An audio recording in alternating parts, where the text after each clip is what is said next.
কক্সবাজার আচার যদি পাওয়া যায় ঘরে বসেই, তাহলে কি আর কক্সবাজার যেতে হয়? অবশ্যই না। তো আমি তো ঘরে বসেই কক্সবাজারের আচার পেয়ে গেছি। তো আচার পাইতে আমি অনেক হ্যাপি। এতগুলা 15 পিস আচার ছিল, আমি কয়েকটা খেয়ে ফেলছি। আর বক্সটা আমি আগেই আনবক্সিং করে ফেলছি, যার কারণে তোমাদের সামনে আনবক্সিং করা হলো না।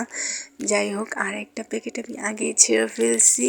আর দেখতে পারছো অবশ্যই যে আমি পেজের স্ক্রিনশটটা দিয়ে দিছি। তোমরা এই পেজ থেকেই আচার অর্ডার করতে পারবা খুব রিজনেবল প্রাইসে।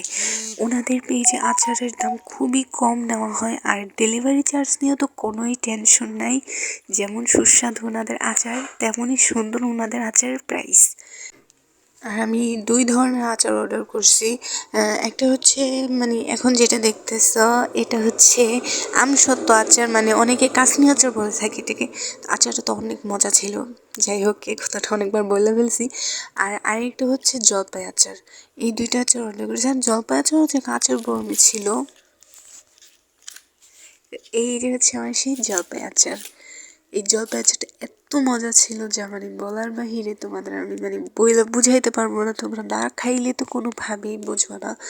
যারা যারা অর্ডার করতে চাও, আমি আবারও বলতেছি, তোমরা কক্স শুটকি অ্যান্ড আচার পেজ থেকে অর্ডার করতে পারো। এই পেজে অনেক কম দামে পাওয়া যায়। আবারও বললাম, তোমরা আচার খাইতে চাইলে এই পেজেই কিন্তু নক করবা। ওনাদের ডেলিভারি দেওয়াটাও অনেক যত্ন সহকারে ওনারা ডেলিভারি দিয়ে থাকে। এই জলপাইয়ের আচারটা ডাল ভাতের সাথে খেতে আরও বেশি সুস্বাদু লাগে। একদম মুখরোচক একটা আচার। তোমরা দেরি না করে অর্ডার দিয়ে ফেলো। আর আমার কমেন্টে আমি পেজের লিঙ্ক দিচ্ছি।